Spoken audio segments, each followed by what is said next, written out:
আসসালামু আলাইকুম প্রিয় ভাই ও বোনেরা। রমজানের শেষ প্রান্তে এসে একজন মুমিনের অন্তরে এক অদ্ভুত অনুভূতি জন্ম নেয়।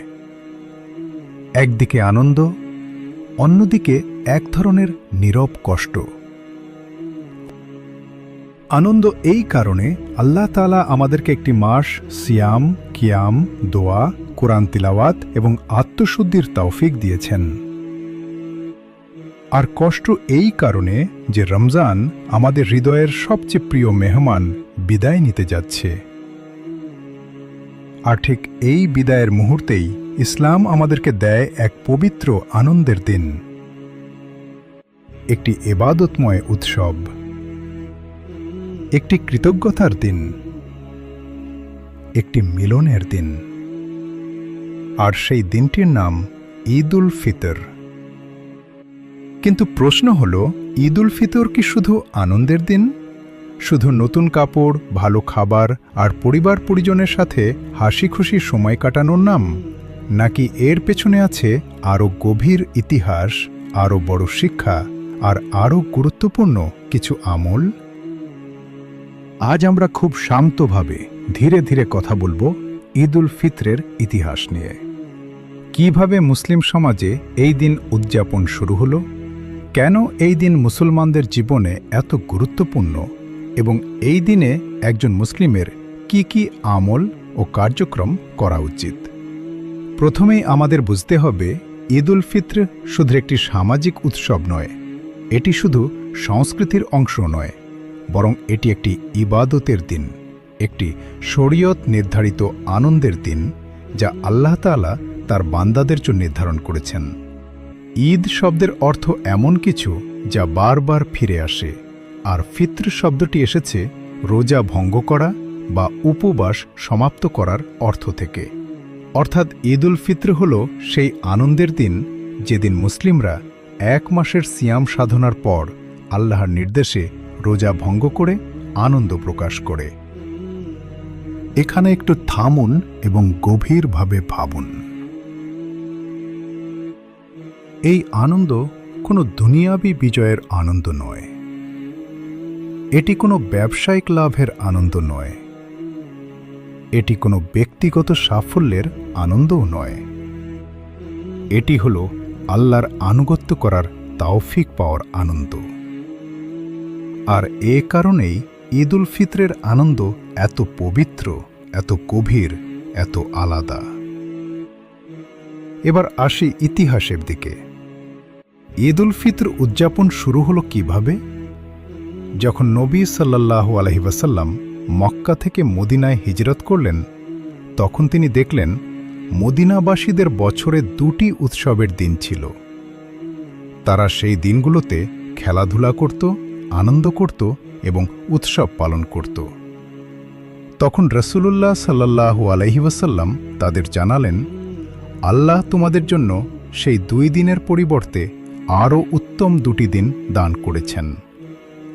একটি হল ঈদ উল ফিতর, আরেকটি হল ঈদ উল আজহা।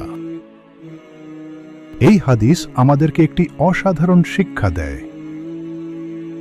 ইসলাম মানুষকে আনন্দ থেকে বঞ্চিত করেনি, ইসলাম উৎসবকে নিষিদ্ধ করেনি, বরং ইসলাম উৎসবকে শুদ্ধ করেছে, পবিত্র করেছে, আল্লাহর স্মরণ ও ইবাদতের সাথে যুক্ত করেছে। আর এখান থেকেই আমরা বুঝতে পারি, ঈদ উল ফিতর কোনো মানুষের বানানো উৎসব নয়, এটি নবীজির সুন্নাহ দ্বারা প্রতিষ্ঠিত, আল্লাহর পক্ষ থেকে নির্ধারিত একটি আনন্দের দিন। আর যখন রমজানের রোজা ফরজ হল, তখন এই মাসের সমাপ্তিতে ঈদ উল ফিতর মুসলিম সমাজে একটি বিশেষ মর্যাদাপূর্ণ দিন হিসেবে প্রতিষ্ঠিত হয়।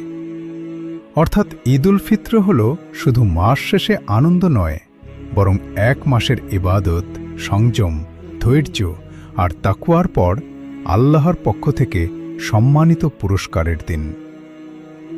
এখন স্বাভাবিকভাবেই প্রশ্ন আসে, কেন ঈদ উল ফিতর মুসলমানদের জীবনে এত গুরুত্বপূর্ণ?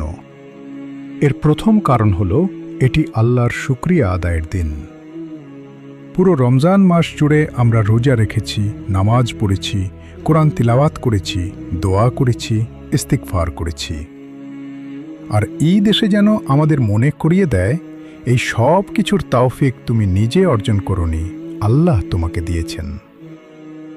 তাই আজকের দিন আনন্দের, কিন্তু সেই আনন্দের গভীরে আছে শুকরিয়া।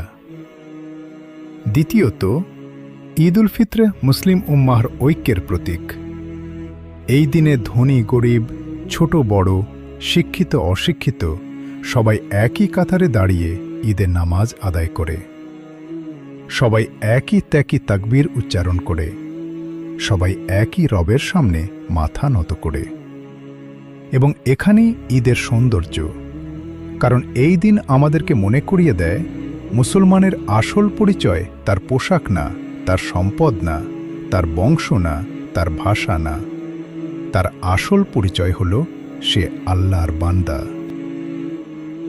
তৃতীয়ত, ঈদ উল ফিতর আমাদেরকে শেখায় সংযমের পর বৈধ আনন্দ উপভোগ করতে। ইসলাম কেবল কষ্টের শিক্ষা দেয় না, ইসলাম ভারসাম্যের শিক্ষা দেয়। 1 মাস তুমি নিজের নফসকে নিয়ন্ত্রণ করলে, ক্ষুধা তৃষ্ণা সহ্য করলে, হারাম থেকে বাঁচার চেষ্টা করলে, এখন আল্লাহ তোমাকে একটি দিন দিলেন যেদিন তুমি হালাল আনন্দ উপভোগ করবে। তবে এখানেই একটি সূক্ষ্ম শিক্ষা আছে, এই আনন্দ হবে সীমার মধ্যে, সুন্নাহর মধ্যে, শালীনতার মধ্যে এবং আল্লাহকে ভুলে না গিয়ে।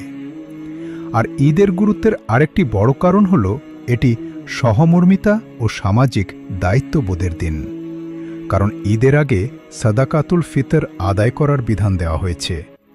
এর মাধ্যমে বোঝা যায়, ইসলাম এমন ঈদ চায় না যেখানে শুধু ধনীরা আনন্দ করবে আর গরিবরা কষ্টে থাকবে, বরং ইসলাম চায় সমাজের প্রতিটি মানুষ যেন ঈদের আনন্দে অংশ নিতে পারে।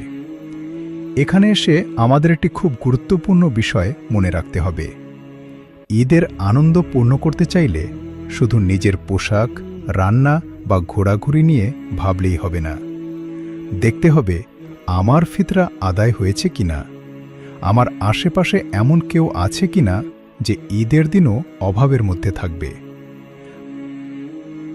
কারণ একজন মুমিনের ঈদ কেবল নিজের জন্য নয়, একজন মুমিনের ঈদে অন্যের জন্য জায়গা থাকে। এবার আসি ঈদ উল ফিতরের দিনের আমলগুলোর দিকে। কারণ এই দিনটির সৌন্দর্য শুধু ইতিহাস জানায় না, বরং সঠিকভাবে পালন করায়। ঈদের দিন সকালে একজন মুসলিমের প্রথম কাজ হওয়া উচিত আল্লাহর স্মরণ দিয়ে দিন শুরু করা। অনেক সময় আমরা ঈদের সকাল শুরু করি ব্যস্ততা দিয়ে, কাপড়, খাবার, সাজসজ্জা, ছবি তোলা, বেড়ানোর পরিকল্পনা। কিন্তু একজন মুমিনের ঈদের সকাল শুরু হবে কৃতজ্ঞতা দিয়ে, জিকির দিয়ে, অন্তরের বিনয় দিয়ে। এরপর আসে পরিষ্কার পরিচ্ছন্ন হওয়া। ঈদের দিন গোসল করা, সুন্দর ও পরিচ্ছন্ন পোশাক পরা, সুগন্ধি ব্যবহার করা, এগুলো সুন্নাহর অন্তর্ভুক্ত। এর মাধ্যমে বোঝা যায় আজকের দিনটি সাধারণ দিন নয়, বরং সম্মানিত একটি দিন। তারপর একটি গুরুত্বপূর্ণ সুন্নাহ হল ঈদের নামাজে যাওয়ার আগে কিছু খেয়ে যাওয়া। বিশেষ করে খেজুর দিয়ে শুরু করা উত্তম। এর মধ্যে একটি চমৎকার বার্তা আছে, রমজান শেষ হয়েছে, আজ আর রোজার দিন নয়, আজ আল্লাহর দেওয়া বৈধ আনন্দের দিন। এরপর তাকবীর পড়তে পড়তে ঈদের নামাজের দিকে যাওয়া একটি সুন্দর আমল। কারণ ঈদের সৌন্দর্য শুধু বাহ্যিক সাজে নয়, বরং আল্লাহর জিকিরে। আর তারপর আসে ঈদের সবচেয়ে বড় আমল, ঈদের নামাজ। অনেকে ঈদের দিনের আনন্দে এত ব্যস্ত হয়ে পড়ে যে নামাজকেই হালকাভাবে নেয়। কিন্তু মনে রাখতে হবে, ঈদের দিনের কেন্দ্রবিন্দু নতুন পোশাক নয়, ঈদের দিনের কেন্দ্রবিন্দু হল আল্লাহর সামনে একসাথে দাঁড়ানো। ঈদের নামাজের পর মুসলিম ভাই বোনদের সাথে শুভেচ্ছা বিনিময় করা, ভালোবাসা প্রকাশ করা, সম্পর্কের উষ্ণতা বাড়ানো, এগুলো এই দিনের সৌন্দর্যের অংশ। তবে সব কিছুই হতে হবে শালীনতার ভেতরে, সুন্নাহর সীমারেখার ভেতরে। এবং এখান থেকেই আমরা পৌঁছে যাই ঈদের আরেকটি গুরুত্বপূর্ণ দিকের দিকে, আত্মীয়তার সম্পর্ক জোরদার করা। ঈদ এমন একটি দিন যেদিন অভিমান ভাঙা যায়, দূরত্ব কমানো যায়, মা বাবার পাশে বসা যায়, ভাই বোনের খবর নেওয়া যায়, আত্মীয়দের সাথে সম্পর্ক ঠিক করা যায়। কত পরিবারে বছরের পর বছর কথা বন্ধ থাকে, অথচ ঈদের দিনে একটি সালাম, একটি ফোন, একটি ক্ষমা চাওয়া, একটি দেখা করা সম্পর্ককে আবার জীবিত করে তুলতে পারে। আর শুধু আত্মীয়ই নয়, ঈদের দিনে গরিব, অসহায় ও অভাবীদের আনন্দে শরিক করাও একজন মুসলিমের বড় দায়িত্ব। একটি খাবারের প্যাকেট, কিছু মিষ্টি, কিছু কাপড় অথবা অন্তত আন্তরিক খোঁজ নেওয়া, এগুলো হয়তো ছোট কাজ, কিন্তু আল্লাহর কাছে এর মূল্য অনেক বড় হতে পারে। তবে ভাই ও বোনেরা, ঈদের দিনে কিছু ভুল থেকেও আমাদের বাঁচতে হবে, কারণ শয়তান অনেক সময় ইবাদতের দিনকেও গাফেলতির দিনে পরিণত করে দেয়। কেউ ঈদকে বানিয়ে ফেলে অপচয়ের দিন, কেউ এটিকে ফ্যাশন আর প্রদর্শনীর প্রতিযোগিতায় পরিণত করে, কেউ এমন ব্যস্ত হয়ে যায় যে নামাজ, জিকির, দোয়া সব পেছনে পড়ে যায়। আবার কেউ কেউ এমন কাজেও জড়িয়ে পড়ে যা ইসলাম সম্মত নয়। তাই খুব স্পষ্টভাবে মনে রাখতে হবে, ঈদ মানে সীমা লঙ্ঘন নয়, ঈদ মানে আল্লাহকে ভুলে যাওয়া নয়, ঈদ মানে বেপরদা হওয়া নয়, ঈদ মানে গান বাজনা ও গাফিলতিতে ডুবে যাওয়া নয়, ঈদ মানে আল্লাহর দেওয়া হালাল আনন্দকে সম্মানিতভাবে উপভোগ করা। আর এভাবেই ঈদুল ফিতর আমাদেরকে অনেক বড় বড় শিক্ষা দেয়। এটি শেখায় এক মাসের ইবাদত বৃথা যায় না। এটি শেখায় সংযমের শেষে বৈধ আনন্দ আছে। এটি শেখায় একজন মুসলিম শুধু নিজে আনন্দ করে না, অন্যকেও আনন্দের শরিক করে। এটি শেখায় প্রকৃত সৌন্দর্য দুনিয়াবি চাকচিক্যে নয়, বরং আল্লাহর সন্তুষ্টিতে। আর সবচেয়ে গভীর শিক্ষা হলো এই, রমজান শেষ হয়ে যায় কিন্তু আল্লাহর সাথে সম্পর্ক শেষ হয়ে যায় না। রোজা শেষ হয় কিন্তু নামাজ শেষ হয় না। তারাবি শেষ হয় কিন্তু কোরআন তিলাওয়াত শেষ হয় না। রমজানের মৌসুম শেষ হয় কিন্তু এবাদতের রাস্তা বন্ধ হয়ে যায় না। তাই সফল সেই মানুষ যে ঈদ উদযাপন করে কিন্তু রমজানের শিক্ষা ভুলে যায় না, যে নতুন কাপড় পরে কিন্তু নতুন অন্তর নিয়েও সামনে এগোয়, যে আনন্দ করে কিন্তু আল্লাহকে ভুলে না। প্রিয় ভাই ও বোনেরা, ঈদ উল ফিত্র শুধু আনন্দের দিন নয়, এটি সুন্নাহর দিন, এটি কৃতজ্ঞতার দিন, এটি ঐক্যের দিন, এটি দানশীলতার দিন, এটি এক মাসের সিয়াম সাধনার পর আল্লাহর দেওয়া সম্মানিত পুরস্কারের দিন। তাই আসুন আমরা ঈদকে শুধু খাবার, পোশাক আর আনুষ্ঠানিকতায় সীমাবদ্ধ না রাখি। আমরা ঈদকে ইবাদতের সৌন্দর্যে সাজাই, সুন্নাহ দিয়ে সাজাই, দান দিয়ে সাজাই, ক্ষমা দিয়ে সাজাই, সম্পর্ক জোড়া লাগিয়ে সাজাই। আল্লাহ তাআলা আমাদের সবাইকে সঠিকভাবে ঈদ উল ফিত্র উদযাপন করার তৌফিক দান করুন। আমাদের রোজা, দোয়া, কিয়াম, দান এবং সব ইবাদত কবুল করুন।